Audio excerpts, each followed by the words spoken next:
Welcome back to my channel, Alex B here. Today I want to do something different. I never really told my story on how I became a corporate pilot. The truth is, flight training is expensive and it can be hard sometimes. And the reason why I'm making this video is because I want to inspire you to never ever give up. You know, it wasn't easy for me either. So I want to share my biggest lessons with you. When things get tough, I want you to look back at this video and remember that you're not the only one. We all go through a lot of different things. Just, you gotta keep pushing forward. So that being said, let's get right into it. Naples Tower, November 8019 Yankee, ready for takeoff, runway 5.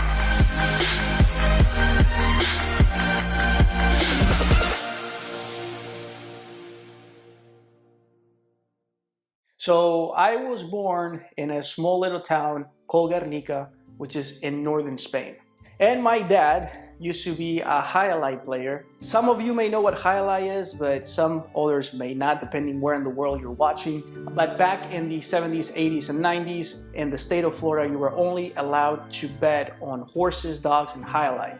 So my dad had a contract to come to the United States and play highlight professionally. And well, that's how he met my mom, and they got married, and eventually they moved back to Spain, where I was born.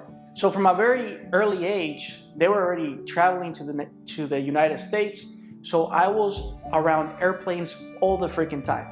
So I think that's where my passion for aviation really started. I mean, from a very, very early age. I mean, I remember a couple instances where we would go to the airport to maybe like pick up my grandma coming from Miami, and you know, in my head is like, oh, I'm gonna get in the airplane, but then, you know, we were just picking her up. So I will start like going in the floor and screaming and yelling, you know, I want to go in the airplane.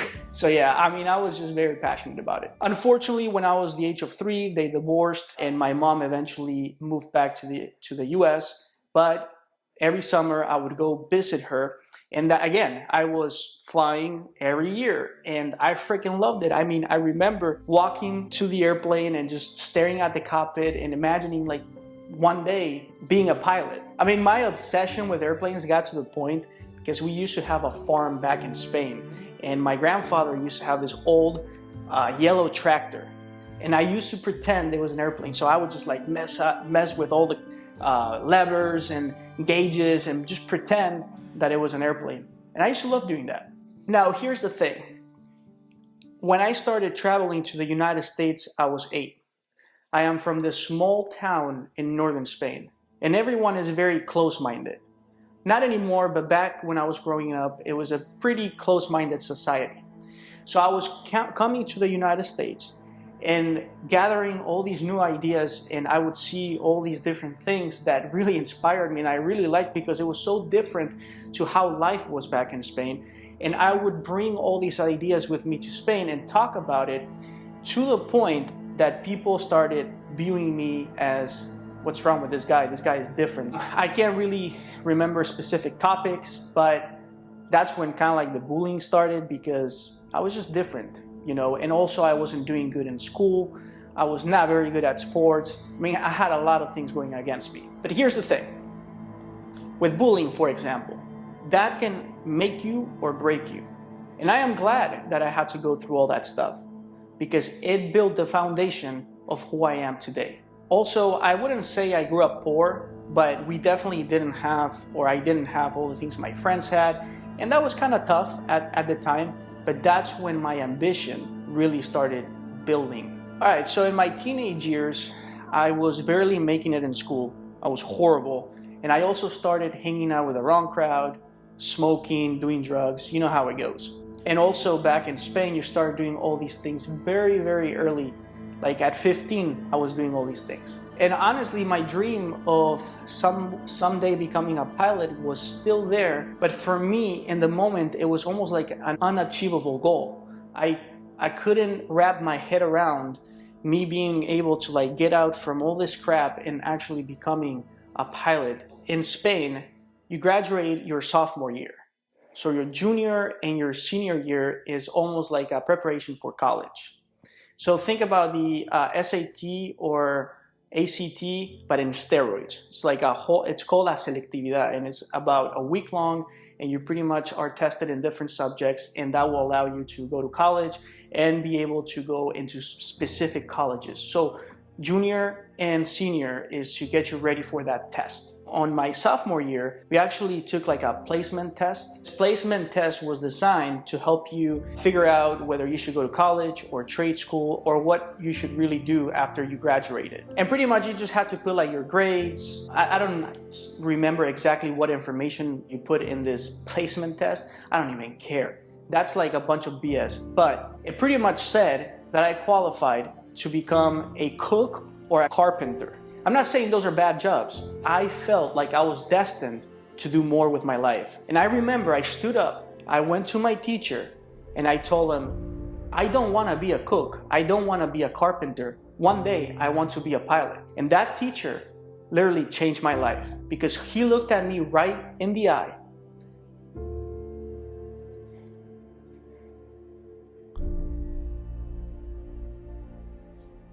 Laughed at me and said, you will never become a pilot. Look at your grades. And it's expensive. That really hit me hard. But honestly, that's probably the best thing that happened to me. And I will never forget that teacher. And he wasn't the only one. There was plenty other teachers that told me that I was never going to be no one in life. But this takes me to the first lesson. Don't you ever let anyone's opinion or negativity affect your dream. So let me give you a little bit of context on this particular teacher. The guy was a math teacher, okay? So in his head is thinking that to become a pilot, you need to be really good at math. I mean, yes, as a pilot, we use math, but we use math to like calculate weight and balance, distance, time. It's not very complicated. It's very basic math that we use. The computers in the aircraft, the FMS and all that takes care of the rest. You don't need to know trigonometry. You don't need to know complicated equations to become a pilot. He didn't know any better. But that's why I'm telling you, do not let anyone tell you that you can't become whatever is that you want to become, because they might not have all the information. And honestly, all you need is the desire and the drive, and you will one day become a pilot or whatever it is that you choose to do. So I remember after that happened with that particular teacher, I think it was maybe 2 weekends after that, I was sitting in this crappy club, smoking a joint, looking around me and asking myself, do I want to be like all these people? What will be my legacy? What would I be remembered for? Would I be remembered as the guy that was right there in the club just dancing, saying stupid shit, drinking alcohol, smoking? Or do I want to do something with my life, something bigger? And I think that's when I decided I'm changing my life. Literally, I was sitting there with my drink and I just envisioned one day walking through the terminals with my uniform. And there was such a powerful image in my head that I literally just left the club. And I started planning on how I was going to do this. I told my best friend what I wanted to do, and I trust him enough. And him and my mom were the only ones that knew that I was planning to just leave to the United States and pursue my dream. Not even my dad knew. And I'll tell you why he didn't know. I didn't want to tell my dad because I didn't want him to try to convince me or say something or whatever the case may be to make me stay. There was nothing or no one that was going to stop me at this point. I literally had plan A, plan B, plan C, plan D. I thought of everything that could go wrong because my life depended on me getting on that airplane, getting to that town, and doing something with my life. I made it to the United States, and I remember my mom took me to New York. That was a pretty inspirational moment because I saw the Statue of Liberty for the first time. I know there were so many other people that came in boats, and that was the first thing that they saw, and I was looking at it. I don't know, it was very, very inspirational for me. It just felt good. It just felt good to be in the United States, and I knew that I was going to do whatever it took to make my dreams happen.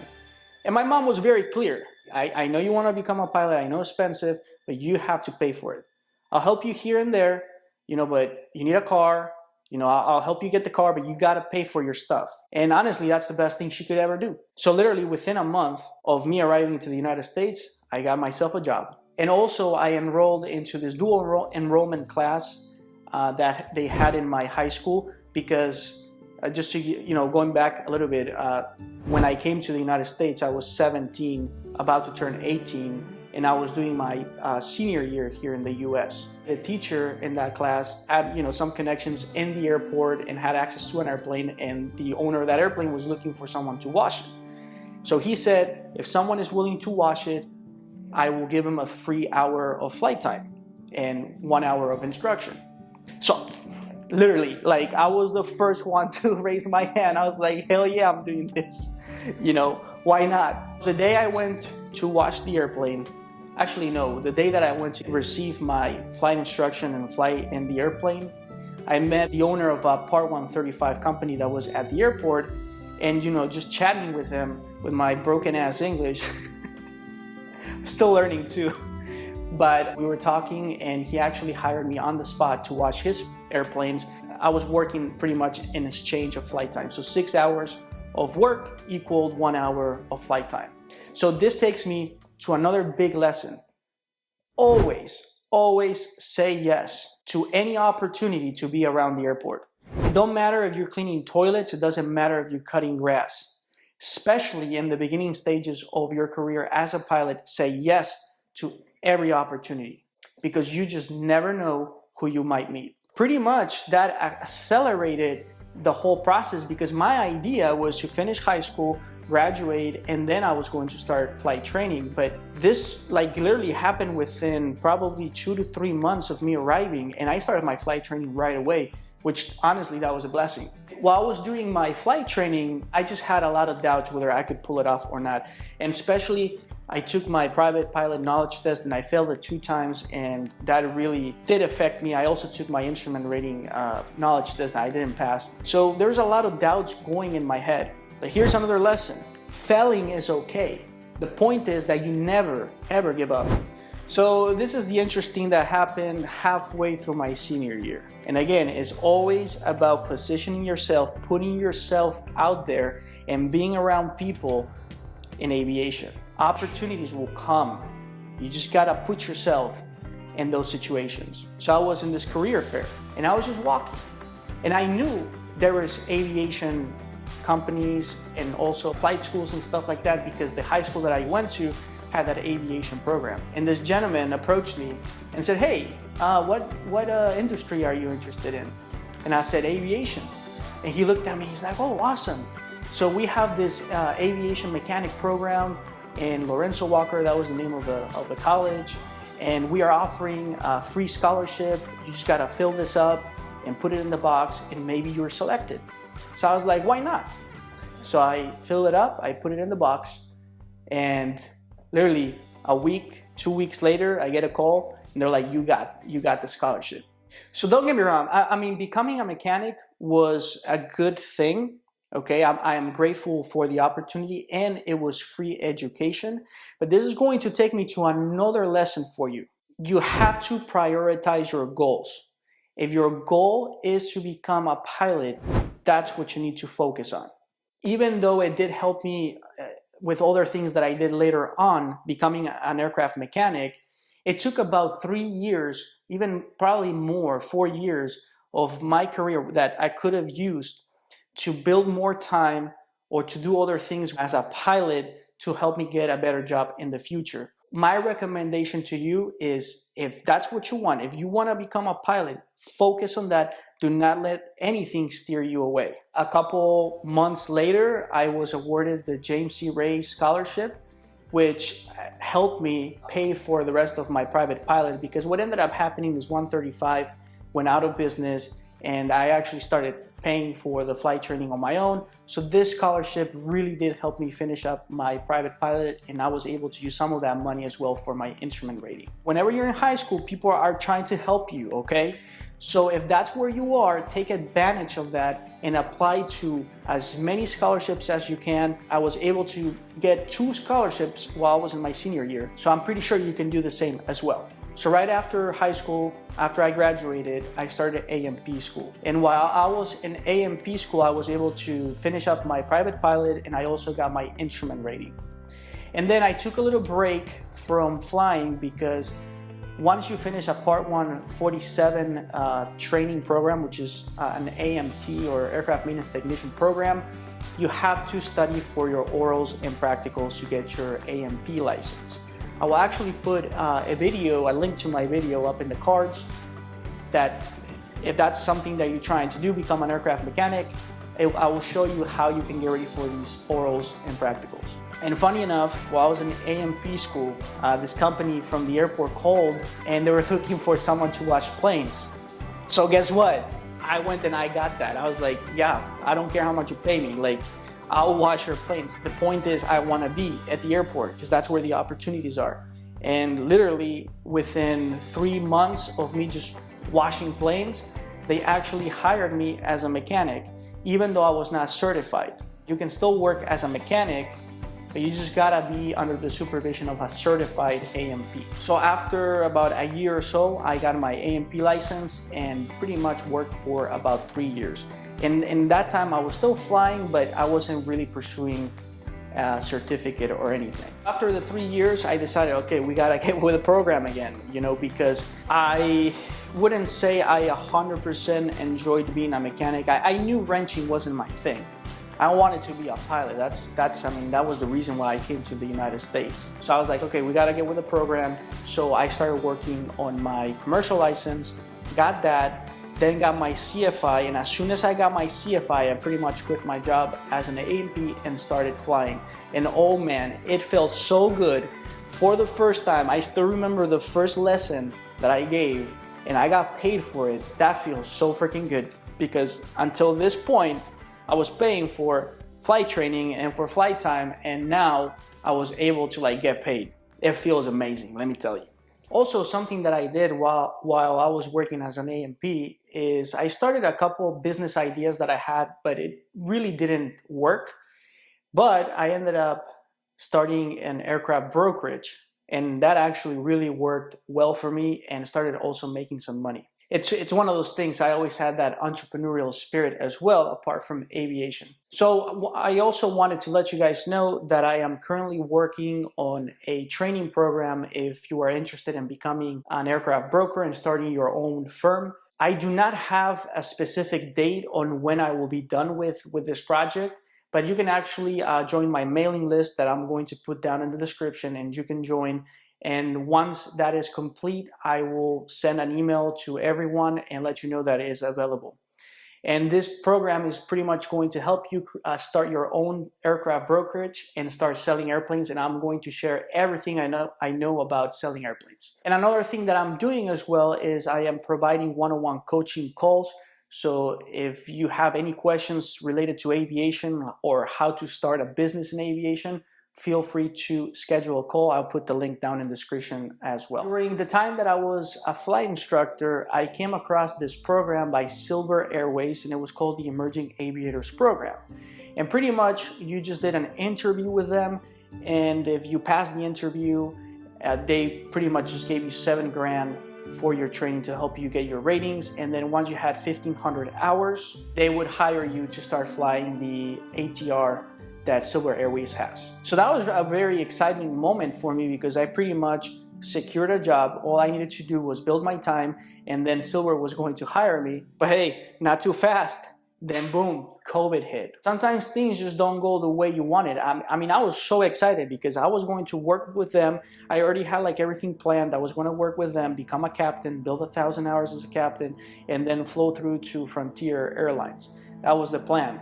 But then COVID pretty much changed everything. One day they just called me and they said, the program is canceled. So that was a pretty big hit because I missed probably a bunch of other opportunities of possibly flying corporate or doing something else. But the point is that since I had that secured, I never really looked into other options. So that takes me to a big lesson for you. Don't settle. Build a pipeline of potential jobs that you can get. Even though you have something that is secured like that, continue looking for other opportunities because you just never know what can happen. And honestly, I panicked a little bit because, you know, COVID hit. Now no one is looking for any pilots. They're actually furloughing a bunch of people. So I didn't know what to do.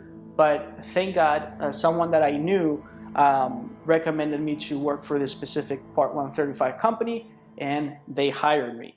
So that was a pretty awesome moment. Even though it wasn't necessarily the airlines, but shit, I'm still going to be flying a jet. And I was so excited.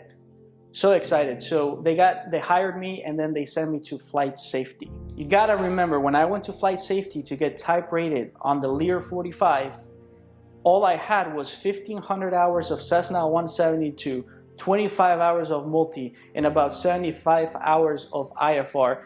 Didn't do any IFR work for the past 2 years, and I didn't have any experience working in a crew environment. Honestly, I didn't know what I was getting into.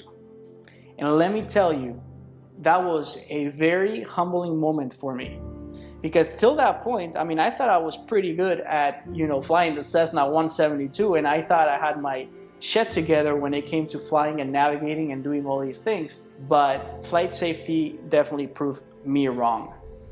There's a point that the instructors, they didn't know if I was going to make it. I actually had to redo a couple sim sessions and stuff like that, and it was, I can't describe how tough it was.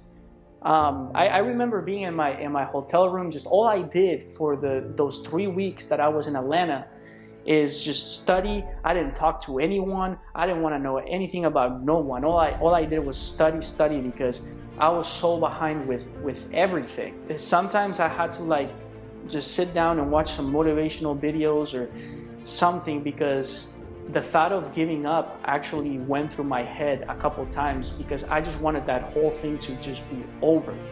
I might sound a little bit dramatic, but I mean, again, all this meant so much to me. But here's what really helped me push through. And I remembered every teacher, every friend that ever doubted me. I remember them by name. And on my darkest moments, because honestly, those were some really tough moments. That was a really tough moment for me. I remember them and just helped me push through. I was like, I'm going to prove everyone wrong. I'm going to become a corporate pilot. I am going to do this. And I made it.